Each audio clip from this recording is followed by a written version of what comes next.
Hello, हाय, नमस्कार. मी आहे जयश्री. तुमचं माझ्या या व्लॉगमध्ये खूप मनापासून स्वागत करते. तर आज काय स्पेशल तुमच्यासाठी मी आज रेसिपी घेऊन आलेली आहे. तर रेसिपी काय, तर पापडांची, नागलीचे जे पापड असतात त्याची मी ही रेसिपी तुमच्यासोबत शेअर करणार आहे. तर बघा, घेतले आहे 2 किलो नाचणी आणि त्याला नागलीसुद्धा म्हणतात. तर ती नागली आपल्याला धुवून घ्यायची आहे 2-3 पाण्याने. धुण्यामागचं कारण म्हणजे यामध्ये बारीक खडी असते, माती असते आणि यासोबतच त्याचा फफुटा किंवा पंधर जे काही असतं ते सगळं निघून जातं आणि नंतर एकदम स्वच्छ होते. आपण जे पापड करणार ते एकदम खायला चविष्ट आणि छान लागणार. जर तुम्ही हे नाही धुतलं तर कचकच लागू शकतं किंवा कचकचच लागेल, कारण माती किंवा खडेगोटे हे गेल्यानंतर ते कचकच लागतं, तोंडामध्ये आल्यानंतर कसं तरी होतं. मग बघा, हे जी नाचणी आहे ती आपण 2-3 पाण्याने अशी छान अशी धुवून घ्यायची. तर तुम्ही बघू शकता की हे नाचणी धुतल्यानंतर किती पाणी घाण निघत आहे. त्यानंतर त्याचे छोटे छोटे बोंडूसुद्धा असतं यामध्ये, जे की आपल्याला एकदम दिसत नाही. पाण्यामध्ये भिजल्यानंतर ते बोंडूसुद्धा आपल्याला दिसायला लागतात.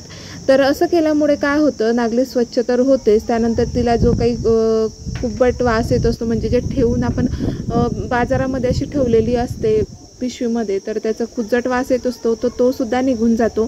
आणि बघा, असं धुवून झाल्यानंतर आपल्याला तर निथळत ठेवायची आहे. तर हे नाचणीचे पापड खूप पौष्टिक असतात. छोट्या मुलांना तर द्यायला तर खूपच उत्तम असतात.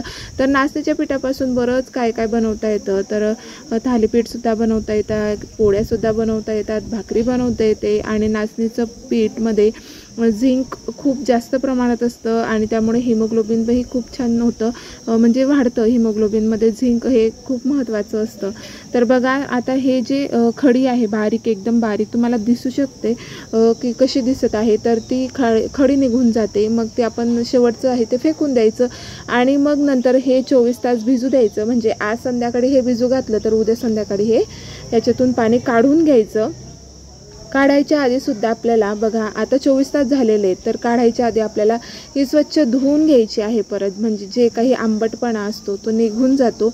कारण भिजू घातल्यानंतर याच्यामध्ये थोडं ॲसिडिक प्रमाण वाढतं आणि म्हणजे वास येऊ शकतो एखाद्या वेळेस. तर त्यासाठी आपल्याला परत ते 2-3 पाण्याने धुवून घ्यायचं. त्यानंतर बघा, असं चाळणीमध्ये काढून घ्यायचं आहे, निथळत ठेवायचं आहे.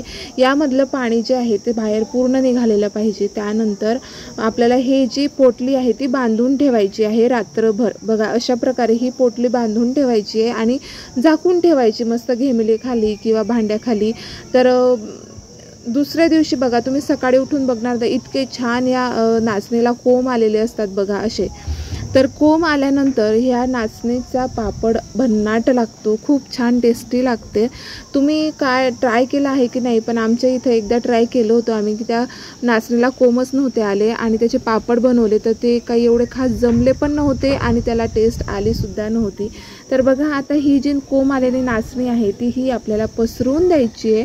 पसरवायची कशासाठी, तर तिला कोरडी होऊ द्यायची. म्हणजे जसं आपण रवा किंवा त्याच्यानंतर सोजी पाडतो, तर त्याचप्रमाणे या धान्याला सुद्धा थोडंसं कोरडं होऊ द्यायचं आहे आणि गिरणीत जाऊन थोडंसं जाडसर दळून आणायचं, म्हणजे जेणेकरून याचं जे बारीक पीठ आहे ते पडून जाईल आणि जो म्हणजे वरचा जो रडदा असतो, म्हणजे काय म्हणतात त्याला,